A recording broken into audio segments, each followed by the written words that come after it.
eu apresento a vocês a doutora Xi, tá? Essa mulher aqui, Xi Zhengli. Ela é considerada, no meio científico, a Batwoman, tá certo? Ela vem há 16 anos estudando os morcegos na província de Yunnan e na província de, lá na China, né? Onde tem a capital de Wuhan, onde aconteceu esse surto agora do SARS-CoV-2, tá? Então, o grupo de pesquisa dela é muito forte, né? Eles vêm desenvolvendo, assim, pesquisas e lançando artigos a todos os anos sobre os vírus presentes nos morcegos, tá? Ela faz, como é que ela faz essa pesquisa, né? Inicialmente, ela pegava as amostras de sangue, amostra de fezes, fazia as mensurações dos morcegos, né? Nas cavernas presentes na província que tem a capital como Wuhan, tá? E lá ela identificava esses morcegos, coletavam, né, marcavam esses morcegos e ficava acompanhando a qualidade deles, né, a vida deles e também a carga viral que eles possuem, tá certo?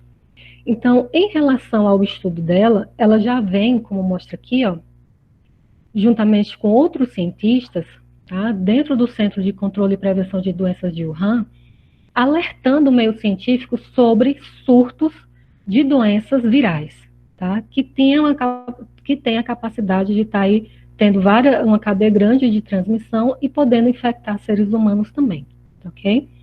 Então, ela e o seu grupo, desde 2004, fazem essas pesquisas. Vão nas cavernas, presente na província de Wuhan, que tem como capital Wuhan, que é a província Yunnan, tá certo? E faz a identificação desses morcegos, tá? E a partir da identificação desses morcegos, ela pôde verificar que muitos desses morcegos têm a presença de diversos tipos de vírus, tá? E também neles a presença de antepassados do SARS-CoV-2, que é o chamado SARS-CoV, né?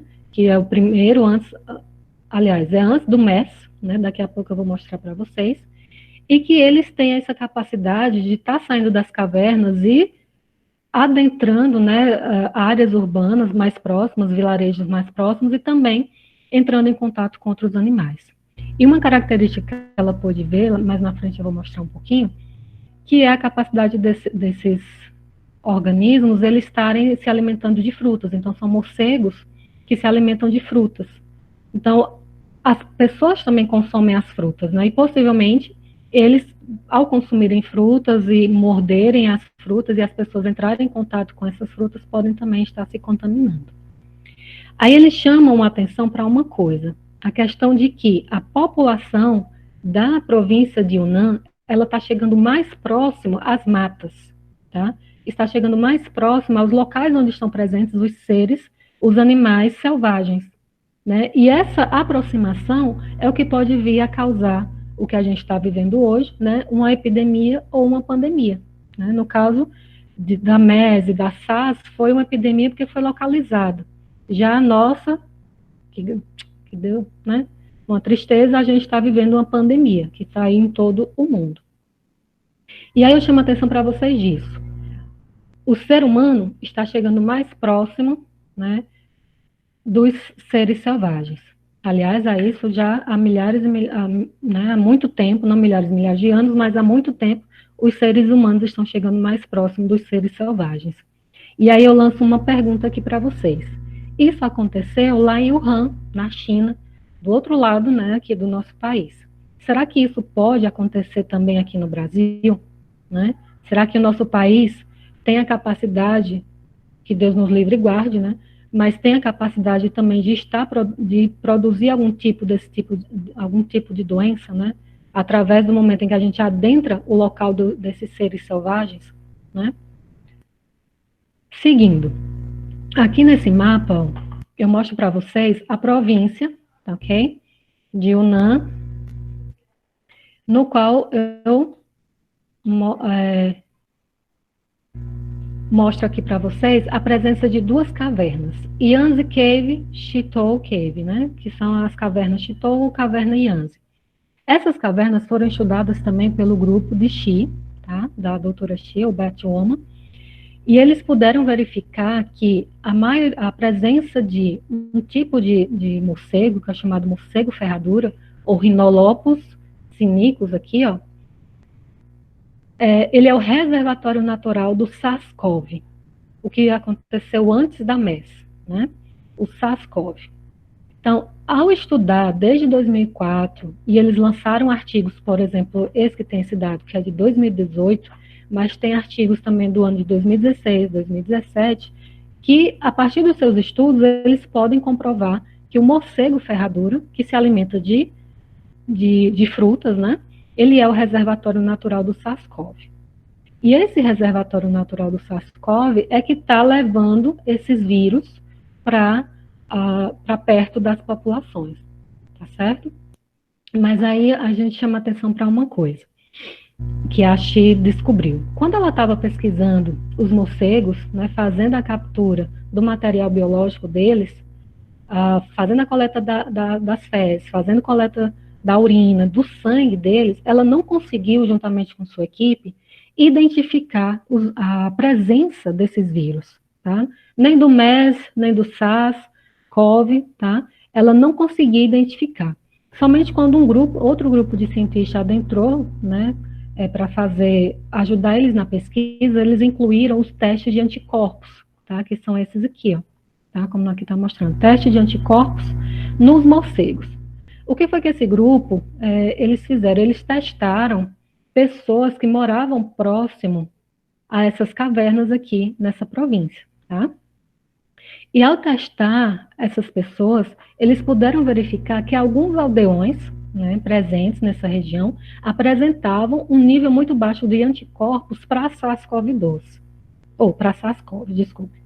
E eles demonstravam, né, a presença desses anticorpos, e a partir da identificação desses anticorpos, né, que são os anticorpos monoclonais, eles puderam fazer esse teste de anticorpo e puderam aplicar aos morcegos. E aí sim, o grupo da Xi, ela conseguiu fazer com que fosse identificado, né, o SARS-CoV na época. Isso no ano de 2016, por aí, tá? Então, nesse ano de 2016, eles puderam identificar esses anticorpos, tá, presentes nos morcegos, e puderam, então, afirmar que o morcego ferradura, eles são reservatório natural do SARS-CoV, tá? E a partir disso, ela identificou 3 linhagens desse SARS-CoV no morcego ferradura e mais 2 espécies de morcego, e a partir disso ela pôde, então, desencadear e aprofundar mais a sua pesquisa. Tá? E aí ela passou a fazer a caça das sequências genômicas virais presentes nesses morcegos. E aí, esse laboratório, né, no qual ela faz parte, começou a fazer, então, essa pesquisa, ok? E a fortalecer a identificação do SARS-CoV na presença desse morcego, ok? E aí ela chama a atenção, juntamente com os seus pesquisadores, juntamente com o Wang, né, que é o autor desse artigo aqui, que está lá no final, vou passar para vocês, tá? Que os morcegos ferraduras, eles têm uma vantagem na questão da produção desses vírus, né, no caso da mutação desses vírus, que é a questão da densidade populacional. Você imagine o seguinte, dentro de uma floresta, em uma caverna, que é de difícil acesso, tá? Ela conta que passava de 1 dia, 2, para ter acesso a essas cavernas, né, porque eram muito distantes, mata dentro, e no interior dessas cavernas, populações imensas de morcego ferradura. Por quê? Porque esses animais, eles têm uma longevidade grande, eles podem viver de 30 a 45 anos de vida. Então, nesse tempo, eles vão se reproduzindo, né? E aumenta a densidade populacional desses mamíferos, né? E o que acontece? Essa população de morcegos em alta densidade promove a mistura constante de diferentes vírus, tá? E no caso do SARS-CoV, que está presente no morcego ferradura, tem, vamos dizer assim, a mistura de várias linhagens, tá, desse vírus. E quando essas linhagens estão dentro de um mesmo ser, eles podem estar promovendo mutações novas, né? E aí, então, surgir novos vírus, tá certo? Então, o que se resume através da pesquisa da Xi, né? de que os morcegos ferraduras são o reservatório natural do SARS-CoV, ok? Não é o SARS-CoV-2, mas sim o SARS-CoV, e que eles foram identificados a partir de anticorpos presentes no sangue desses morcegos ferradura, ok? E que essa grande população, em alta densidade, né, desses morcegos nesses ambientes, podem estar aumentando a capacidade desses seres estarem promovendo mutação e gerar novos vírus, ok? E aí, em relação aos aldeões, tá? O Weng, que é esse artigo que tem esse mapa aqui, ele fala o seguinte, que alguns desses aldeões, eles foram testados, né, foram analisados durante um período de tempo, antes de 2018, 2016, 2017, no qual eles puderam verificar que alguns desses aldeões possuíam essa quantidade baixa de anticorpos para o SARS-CoV, outros não possuíam nenhum tipo de anticorpo, o que eles podem estar verificando que possivelmente eles puderam ter adquirido o SARS-CoV, mas com o tempo a expressão desses anticorpos decaiu, né? E ao decair, eles não estavam mais sendo mostrados nos exames que eles estavam realizando, ok? E outra coisa que ele fala bem interessante é que esses aldeões, eles não adentravam, assim, diretamente perto dos morcegos, mas sim que os morcegos também sobrevoavam as regiões populosas, né? Dentro dessa, no caso, as aldeias próximas a essas cavernas. E isso poderia também estar fazendo com que ocorresse a contaminação dessas pessoas. Além desses morcegos entrarem em contato também com outros animais, né? Com outros animais, sendo eles domésticos ou sendo eles selvagens também, ok? E outra característica bem interessante que possui, né, que foi identificada através do Wang e do grupo da Xi, é que esses vírus que sofrem mutação e geram novos vírus, novas linhagens, né, os morcegos eles possuem a chamada co-infecção, o que corrobora essa questão da mutação, né, rápida dos vírus, já que um morcego ele entra em contato com a linhagem do SARS-CoV, mas como a população é muito grande, ele pode entrar em contato com várias outras linhagens. E isso fazer com que ele tenha essa co-infecção. Tendo uma co-infecção, ele tem uma mistura de vírus diferentes. Tendo essa mistura de vírus diferentes, novos vírus podem vir a surgir através das mutações, certo? Então, o nosso mundo, né, o nosso planetinha lindo e maravilhoso, ele está cheio de morcegos. Tá? E não é só na China. Aqui nesse mapa, ó, a gente pode ver a densidade viral analisando as espécies de morcego, principalmente a espécie de morcego ferradura. Nessa área em vermelho e nesses pontinhos pretos, ó, que vocês podem ver, então em vermelho e amarelo, tá ok? São regiões que podem ter a presença, aliás, que tem a presença desses seres, dos morcegos, né, a distribuição deles, e são regiões que têm um grande potencial de estar tendo aí um hotspot, que eles chamam, para o COVID, né, para o coronavírus. Então, são regiões que têm a presença do morceguinho, tá certo? Do morcego ferradura.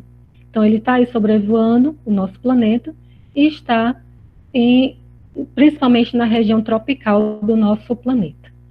Esse artigo do Anthony et al. 2018, ele vem falar sobre isso e analisar outros fatores também, tá? Também, se quem quiser, depois eu passo essa referência para vocês.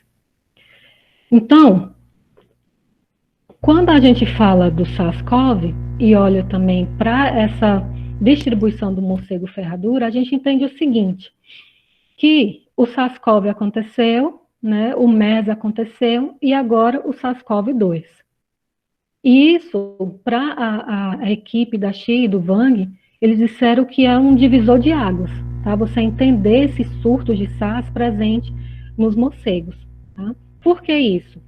Quando for na sexta-feira, no dia 10, a gente também vai estar apresentando uma mesa redonda falando sobre a Covid-19, e aí é mais especificamente sobre a Covid-19, eu vou estar mostrando para vocês outros tipos de SARS, tá?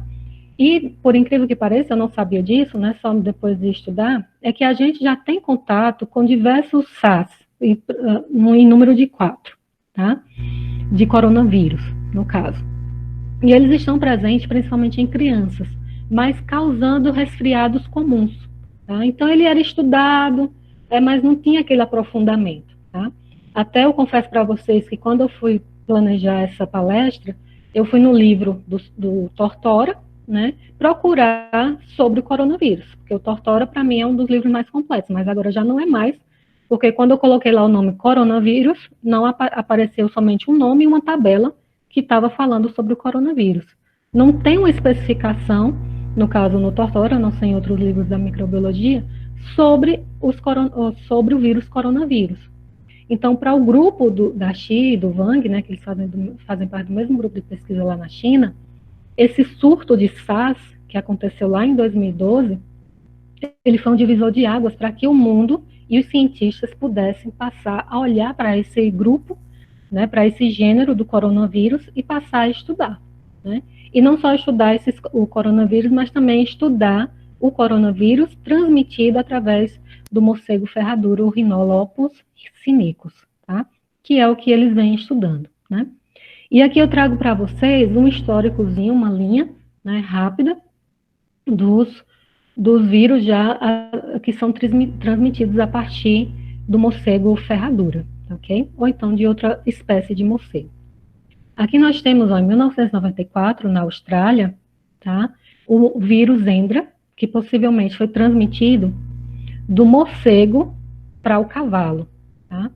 Então, geralmente, o morcego, ele tem a capacidade, ele pode ainda está se estudando, na verdade, se ele tem essa capacidade de transferir o vírus, né, o SARS-CoV ou o SARS-CoV-2 diretamente para o ser humano, ou ele necessita de um intermediário. Mas até agora, o que tem comprovado é que ele necessita sim de um intermediário. Então, por exemplo, aqui no surto que teve em 1994 na Austrália, foi o vírus chamado Hendra, que veio a partir de morcego ferradura, tá? E foi através do contato do ser humano com os cavalos, ok? Na Malásia, em 1998, o Nipah, tá? Provavelmente através do gato de Algalha que teve contato com o morcego ferradura. E aí a gente chega aos que a gente conhece mais, né? Que a gente está mais familiarizado no momento, né? Que é o SARS-CoV, que aconteceu em 2003, desculpa, eu errei anteriormente, não é 2012, 2003, que ocorreu também na China, provavelmente nessa mesma região de Wuhan, tá? Ou próximo, que foi através do pangolim, ok? E o MERS-CoV 2012 no Oriente Médio, que foi através dos dromedários, ok? E agora o SARS-CoV-2, né, encontrado em 2019 na província que tem a capital como Wuhan, através também do pangolim, provavelmente, já ainda está tendo pesquisa para se comprovar mesmo, para se poder afirmar isso, esse contágio com o ser humano, ok?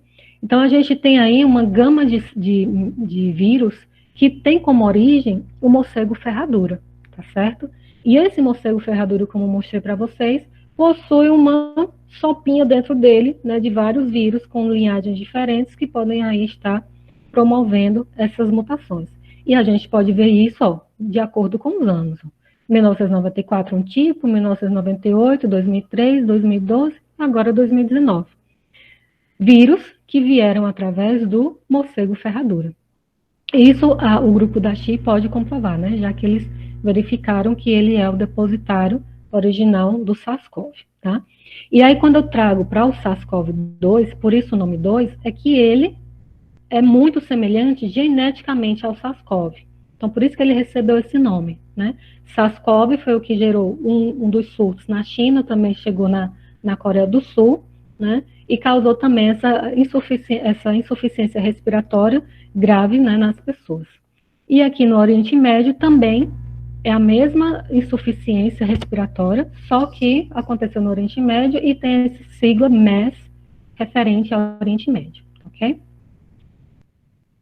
E aí a gente conclui nesse momento que o morcego ferradura é o depositário natural desse tipo de vírus até o momento, né? E que o SARS-CoV, provavelmente, ele foi o que originou através de mutações, já que eles possuem carga genética muito similar, gerou o SARS-CoV-2, que é o agente etiológico de hoje da Covid-19, que é a doença, né, causadora aí do quadro mais grave, que é chamada síndrome respiratória aguda, né, grave, e coronavírus, que é o nome do grupo desses vírus, né, e aí no caso é o gênero, né, tem o alfa coronavírus e tem o beta coronavírus, no qual o SARS-CoV-2, o SARS-CoV e o MERS estão inseridos, né, o beta coronavírus, que possui uma proteína chamada de spike, tá? Que é essa proteína aqui, ó, espero que vocês estejam vendo, tá? E é essa proteína aqui que tem a capacidade de estar se ligando às células chamadas ECA, né, que são o receptor, né, que possui a capacidade de receber a ligação, né, do vírus através da spike, que é a angiotensina conversora, né, o receptor conversor de angiotensina 2, que é responsável por estar promovendo os processos inflamatórios quando adentra um ser externo, não natural, ao nosso organismo, tá certo? Quando for na mesa redonda, eu vou explicar um pouco mais sobre essa spike, né? E aí convido a todos, espero que tenha alguém se inscrito para a gente continuar essa conversa, ok? E aí, o SARS-CoV-2, como eu já falei para vocês, ele tem 96% de identificação, tá, com os vírus presentes nos morcegos ferradura lá em Yunnan. Tá? Então, foi analisado o seu RNA, né, o seu material genético, e foi identificado 4.500 sequências genômicas desse vírus, que possui um compartilhamento ancestral comum com o SARS-CoV. E aí faz essa ligação, né, SARS-CoV com o SARS-CoV-2. Então, eles têm uma ligação em comum, tá certo? E aí a gente volta de novo para o nosso, vamos dizer assim, ambiente, né, que é o ambiente do ser humano, que são as cidades grandes, né, que são as áreas rurais, tá? A Xi e o seu grupo, eles chamam a atenção para o comércio de animais silvestres, tá? Que pode ter acontecido essa contaminação através desses comércios, é tanto que o governo chinês, ele fechou um dos principais, como é que chama? Mercados, né, de animal silvestre lá em Wuhan, não está funcionando mais, para impedir que ocorra um outro tipo de disseminação viral, né, no caso, ou então bacteriana, que possa advir de algum animal silvestre. Tá? E aí esse grupo ele chama atenção para uma coisa: o comércio de animal silvestre é somente uma parte do problema. Tá? E eles adentram também em uma outra investigação, que é a questão da criação de porcos. Como a gente viu nos slides anteriores, os porcos eles também podem ser um hospedeiro intermediário do SARS-CoV. Tá? E por ser o hospedeiro intermediário, ele pode estar vindo também, futuramente, que Deus nos livre e guarde, mas pode ser também um hospedeiro intermediário que pode estar desencadeando outro tipo de doença. Tá? Eu quero trazer para vocês aqui um relato sobre essa indústria aqui, que manipula os porcos, né, que faz o tratamento da carne do porco para poder fazer a venda, que é o Smithfield Foods, né, lá em Dakota do Sul, que possuía, no caso, ou possui ainda, 3,7 mil empregados, tá?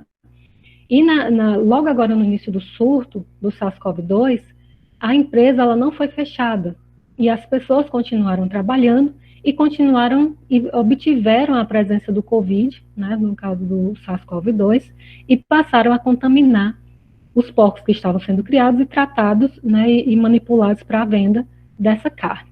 Então, é uma forma também, e é uma coisa que eles chamam a atenção, né, esse grupo da Xi, de que aqui não é somente os animais silvestres que podem estar veiculando novos vírus, mas também a capacidade que a gente tem de manipular outros seres vivos para o nosso consumo, né, como a gente, por exemplo, muita gente come carne de porco, né, e essa carne de porco pode vir a ser contaminada através dessas manipulações, né.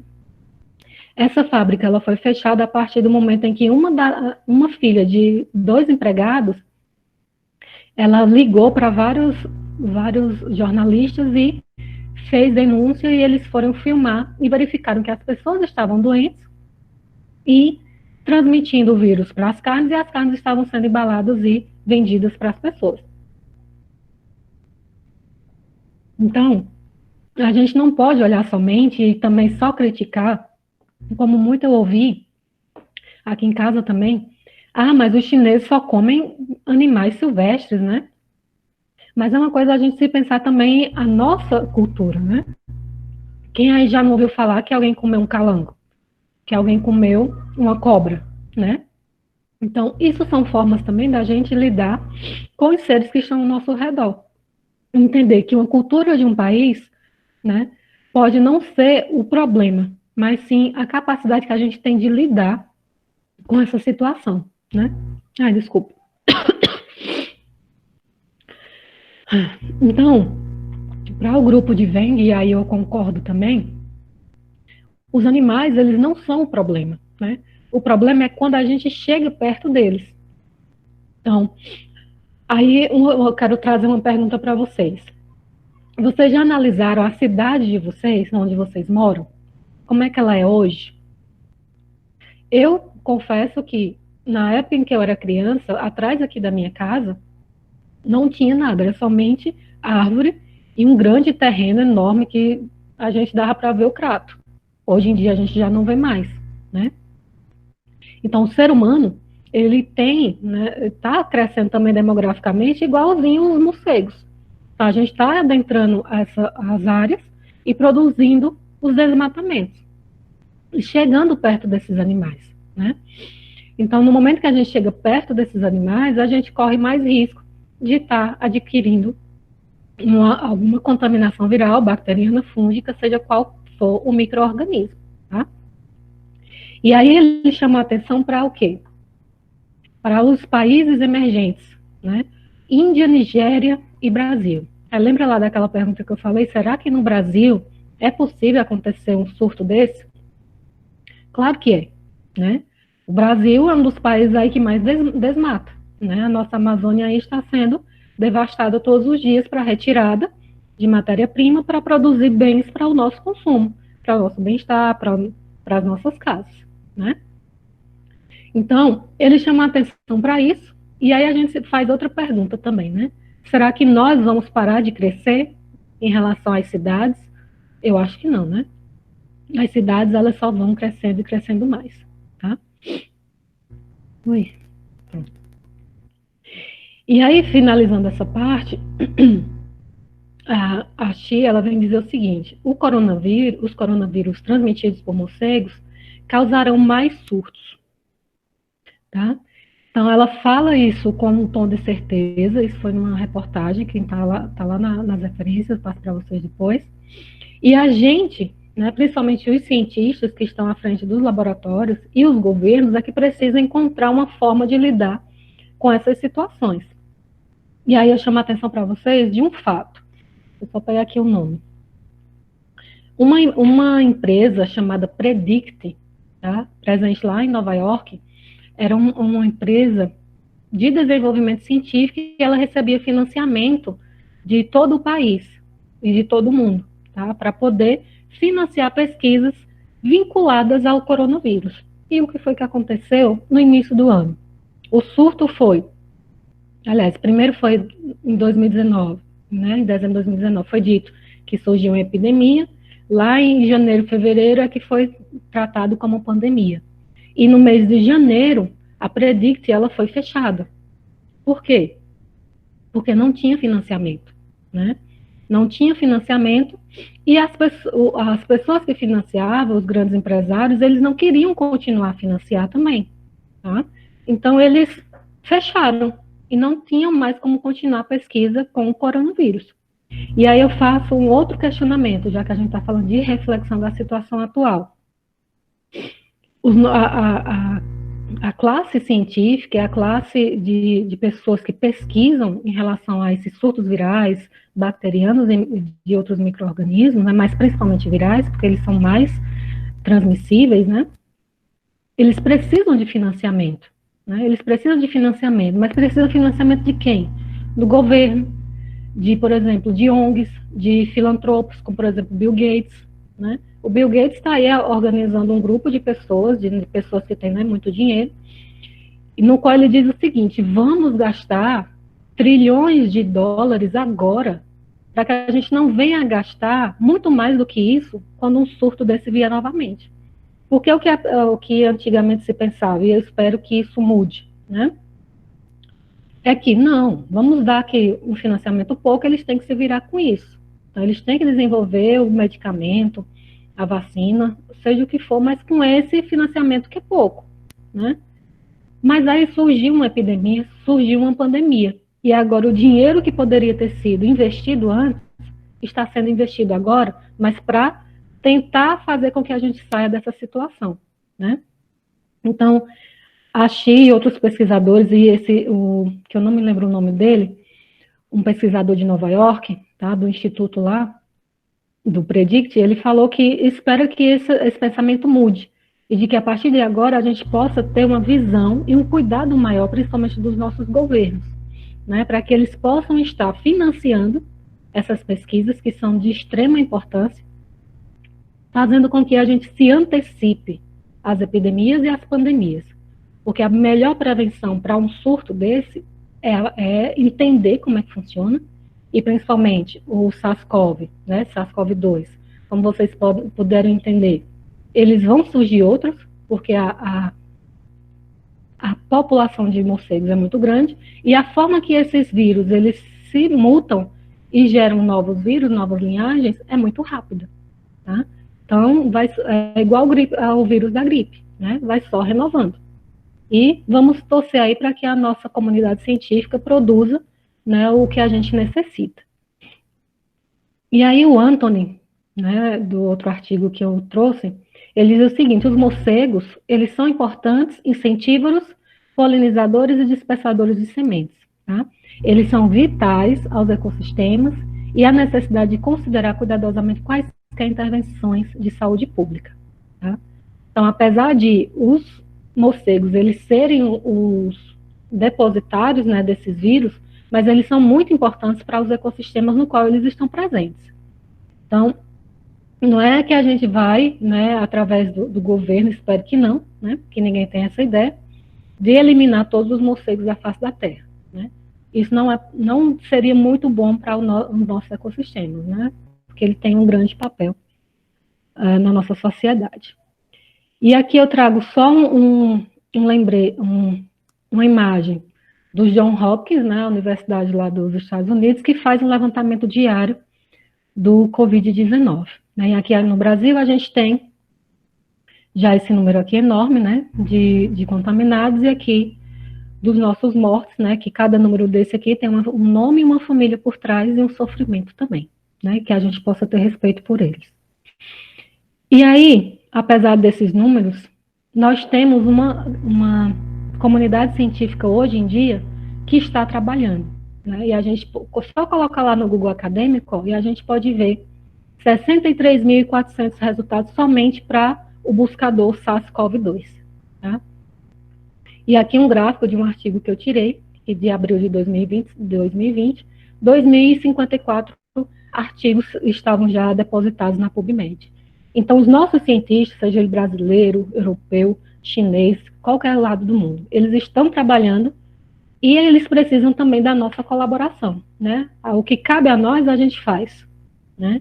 E o mundo inteiro está tentando resolver essa situação, independente da situação de cada país, né?